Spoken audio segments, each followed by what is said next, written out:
Hello മക്കളെ, ദാടാ ഒരു question നോക്കിക്കേ. Read the following statements and choose the correct one. അപ്പോൾ നമുക്ക് 4 സ്റ്റേറ്റ്മെന്റ് കൊടുത്തിട്ടുണ്ട്. അതിൽ കറക്റ്റ് ആയിട്ടുള്ള സ്റ്റേറ്റ്മെന്റ് കണ്ടുപിടിക്കണം. അപ്പോൾ നമ്മുടെ ഇമേജ് ആദ്യം നമുക്കൊന്ന് ഐഡന്റിഫൈ ചെയ്താലോ. എ എന്താണ്, ബി എന്താണ്, സി എന്താണെന്ന് ഐഡന്റിഫൈ ചെയ്താലല്ലേ നമുക്കിത് കറക്റ്റ് ആയിട്ട് ഈ പറഞ്ഞ 4 സ്റ്റേറ്റ്മെന്റ്സിൽ ഏതാ കറക്റ്റ് എന്ന് കണ്ടുപിടിക്കാൻ പറ്റത്തുള്ളൂ. അപ്പോൾ നോക്കിയേ, എയിൽ നമ്മുടെ ഈ താഴെ കൊടുത്തിരിക്കുന്ന ഈ ഒരു റീജിയനിലെ മക്കളെ, ഈ ഒരു റീജിയനെ എയും ബിയും സിയിലും ഈ ഒരു റീജിയൻ നമ്മൾ എന്താണ് വിളിക്കുന്നത്? പ്രീ റീപ്രൊഡക്റ്റീവ് പീരീഡ് എന്നാണ് വിളിക്കുന്നത് അല്ലേ. അപ്പോൾ ഇത് നമ്മുടെ പ്രീ റീപ്രൊഡക്റ്റീവ് പീരീഡ് ആണ് അല്ലേ. ഇതിന് തൊട്ട് മുകളിലത്തെ പീരീഡ് നോക്കിയാൽ നമ്മുടെ റീപ്രൊഡക്റ്റീവ് പീരീഡ് ആണ് അല്ലേ. ഈ പീരീഡ് വരുന്നത് എന്താണ്? നമ്മുടെ റീപ്രൊഡക്റ്റീവ് പീരീഡ് ആയിട്ടാണ് വരുന്നത്. റീപ്രൊഡക്റ്റീവ് പീരീഡ് എന്ന് വെച്ചാൽ റീപ്രൊഡക്റ്റീവ്ലി ആക്റ്റീവ് ആയിട്ടുള്ള ആൾക്കാരുള്ള പീരീഡ് ആണ് കേട്ടോ. ഇന്ന് നോക്കിയാൽ ഇനി മേളിലുള്ള കുറച്ച് ആൾക്കാരുണ്ടല്ലോടാ, ഈ ആൾക്കാർ എന്താണ്? പോസ്റ്റ് റീപ്രൊഡക്റ്റീവ് പീരീഡ് ആണ് അല്ലേ. പോസ്റ്റ് റീപ്രൊഡക്റ്റീവ് പീരീഡ് എന്ന് പറഞ്ഞാൽ റീപ്രൊഡക്റ്റീവ് കേപ്പബിലിറ്റി ഒക്കെ ലൂസായി, വയസ്സായി, ഓൾഡ് ഏജ് ആയിട്ടുള്ള ആൾക്കാർ.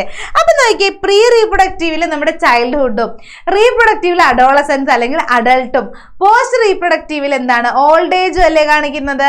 അപ്പോൾ നോക്കിയേടാ, ഇനി പറയാണ് നമ്മുടെ എ ഓപ്ഷൻ നോക്കിയേ, അല്ലെങ്കിൽ എ നോക്കിയേ. എയിൽ നമുക്ക് കാണാം നമ്മുടെ പ്രീ റീപ്രൊഡക്റ്റീവ് ആയിട്ടുള്ള ഏജിലുള്ള ആൾക്കാർ വളരെ കൂടുതലാണ്. പോസ്റ്റ് നമ്മുടെ റീപ്രൊഡക്റ്റീവിൽ കുറച്ച് കുറവും പോസ്റ്റ് റീപ്രൊഡക്റ്റീവിൽ വളരെ കുറവാണ്. അപ്പോൾ കുറച്ച് കാലം കഴിഞ്ഞിട്ട് ഇപ്പോൾ ദേ ഒരു 12 വർഷം കഴിഞ്ഞ് കഴിയുമ്പം ഈ പ്രീ റീപ്രൊഡക്റ്റീവിലുള്ള എല്ലാവരും എങ്ങോട്ട് പോകും? റീപ്രൊഡക്റ്റീവിലോട്ട് പോകും. റീപ്രൊഡക്റ്റീവിലുണ്ടായിരുന്ന അത്രയും ആൾക്കാർ എന്ത് സംഭവിക്കും? പോസ്റ്റ് റീപ്രൊഡക്റ്റീവിലോട്ട് പോകും.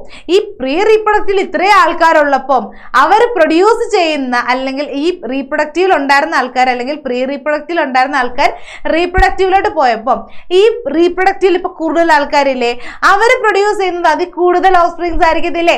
അപ്പൊ എന്താണ്? ഇതൊരു എക്സ്പാൻഡിങ് പോപ്പുലേഷൻ അല്ലേ മക്കളെ. ഇതൊരു എക്സ്പാൻഡിങ് ആയിട്ടുള്ള ഒരു പോപ്പുലേഷൻ ആണ്. ഈ പോപ്പുലേഷൻ കൂടിക്കൊണ്ടേ ഇരിക്കുകയാണ് അല്ലേ.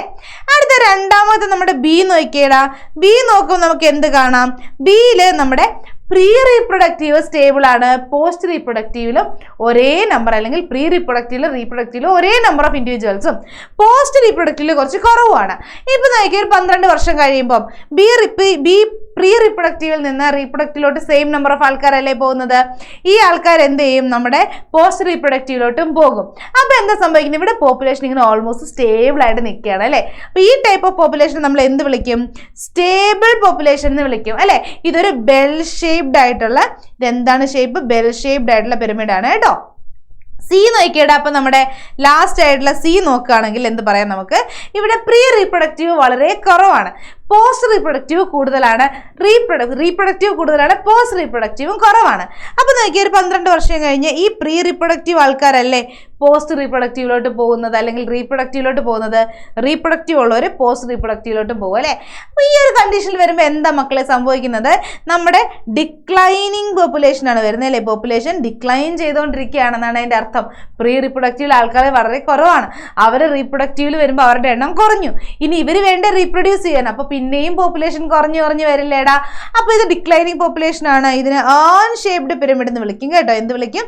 ആൺ ഷേപ്ഡ് പിരമിഡ് എന്ന് വിളിക്കും. അപ്പൊ നോക്കിയാൽ നമുക്കിനി നമ്മുടെ ഈ 3 സ്റ്റേറ്റ്മെന്റുകൾ, അല്ലെങ്കിൽ നമുക്ക് 4 ഓപ്ഷനുകൾ നോക്കിയാലോ. എ എന്താണ്?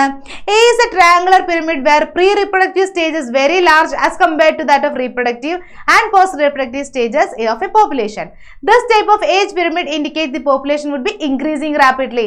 ഈ സ്റ്റേറ്റ്മെന്റ് കറക്റ്റ് അല്ലടാ. എ കറക്റ്റ് ആയ സ്റ്റേറ്റ്മെന്റ് ആണ് കേട്ടോ. ബി നോക്കിയടാ. ബി എന്താ പറയുന്നത്?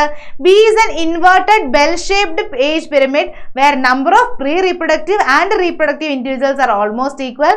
This type of age pyramid indicates that population is stable എന്നാണ് പറയുന്നത്. സ്റ്റേബിൾ പോപ്പുലേഷൻ ആണെന്ന് പറയുന്നത്. ഇതും കറക്റ്റ് ആയ സ്റ്റേറ്റ്മെന്റ് അല്ലേടാ. സി എന്താണെന്ന് നോക്കിയേ. C is an urn-shaped age pyramid where number of reproductive individuals are present. More number of reproductive individuals are present. This type of age structure indicates the population is declining എന്നാണ് പറയുന്നത് അല്ലേ. അപ്പൊ ഈ പറഞ്ഞിരിക്കുന്ന 3 സ്റ്റേറ്റ്മെന്റുകളും correct ആയ സ്റ്റേറ്റ്മെന്റുകളാണ്. അപ്പൊ നമ്മുടെ answer എന്താ മക്കളെ വരുന്നത്? നമ്മുടെ option D, all of the above അല്ലേ വരുന്നത്. So I hope you all understood this. Okay, bye.